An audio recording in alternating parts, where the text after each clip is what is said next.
The GLA is the starting point for Mercedes SUV ownership, and in this second generation H247 series form is as classy as you'd expect a premium C-segment family hatchback crossover ought to be from the Stuttgart brand.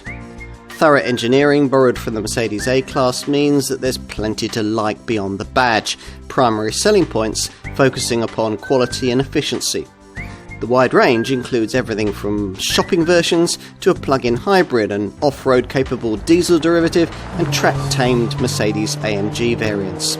Something for almost everyone then, from a car that very much suits its fashion-conscious segment.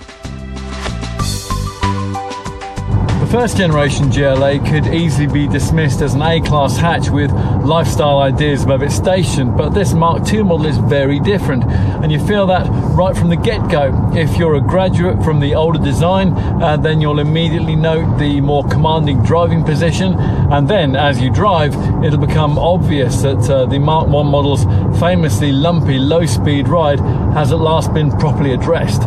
Both these things got fixed as part of a fundamental redesign based on the completely new MFA platform, which undergirds all current compact Mercedes models. But this Mark II GLA uses an updated version of it with increased rigidity and stiffness. And in a further difference over the current A-Class, all conventionally engined models get a properly sophisticated multi-link rear suspension setup, hence the better damping.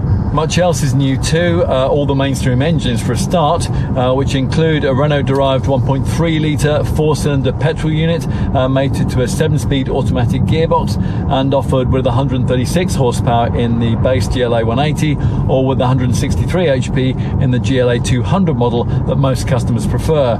The latter model manages decent WLTP efficiency figures, up to 42.8 mpg on the combined cycle and 151 grams per kilometre of CO2. All the other GLA variants use an 8-speed automatic transmission. Arguably the most interesting of those is the GLA 250e PHEV plug-in model we're trying here. Now, this mates the faster version of that 1.3 litre petrol unit to a 75 kilowatt electric motor, and that's powered by a 15.6 kilowatt hour lithium-ion battery, and that's good for up to 37 miles of all-electric driving, if you don't take advantage, that is, of the healthy 218 HP system output.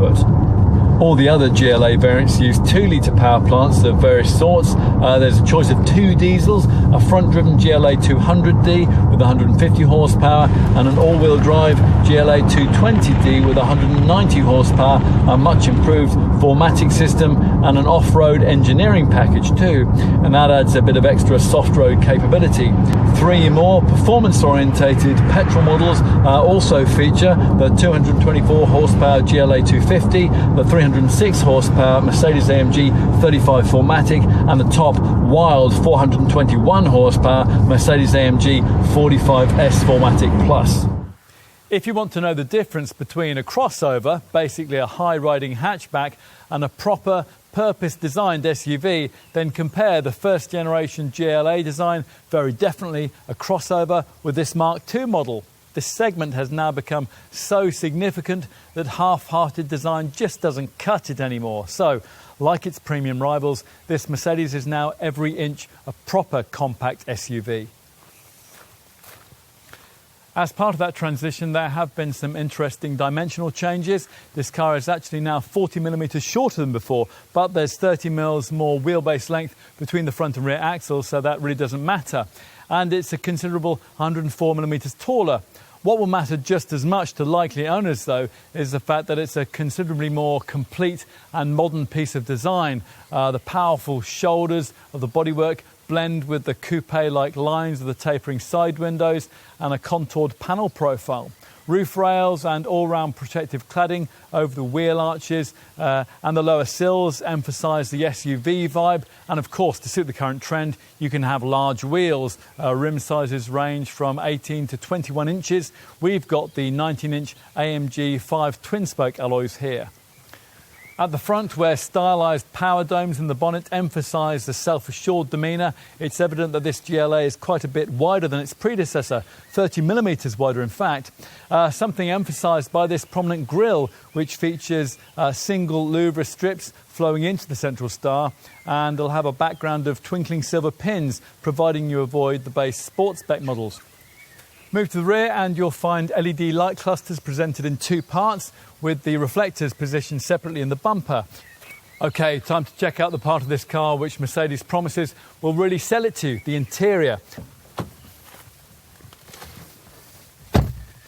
Sure enough, it really does feel very premium in here, with man-made leather-stitched seats, glossy piano black coated centre console that flows up into the dash, and curious tubular silver door grab handles. Plus, of course, as usual with a modern compact Mercedes, there's the usual pair of glitzy screens. Depending on the spec you choose, these will be either 7 or 10.25 inches in size, or as here, a combination of both. And these can be activated by prodding on the monitors, by various neat touchpads, or by the provided MBUX Hey Mercedes voice activated functionality.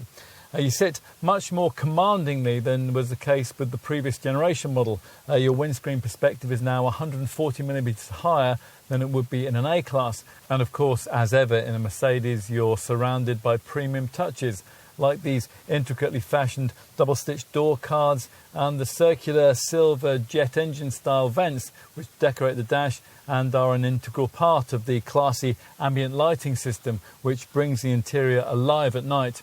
Luxury downsizers will love it all. Time to take a seat in the rear. In one single design leap, this H247 series design has taken the GLA from near bottom to near top of its class in terms of space on offer. That's thanks to 116mm of extra legroom. Someone well over 6 foot tall could sit behind a similarly sized front passenger and still have leg space. Plus, there's plenty of room to slide your feet below the base of the chair in front. Finally, let's take a look in the boot, and that's accessed via a standard EasyPack powered tailgate that on this plusher variant can be activated with a wave of your foot beneath the bumper if you happen to be approaching your GLA laden down with child seats and paraphernalia. Once the hatch powers up, you'll find 435 litres of space. That's actually 46 litres less than was offered by the previous generation model, and 70 litres less than the equivalent BMW X1. We've got the GLA 250e PHEV variant here, which, due to underfloor battery placement, has even less room, 385 litres. Even here, though, something like a folded baby buggy should easily fit. And in summary, well, every compact SUV in this class claims to take the concept of sense and sensibility and add to it something of an adventurous streak. This GLA does that too, but with a bit of extra polish. We can see why you might like it.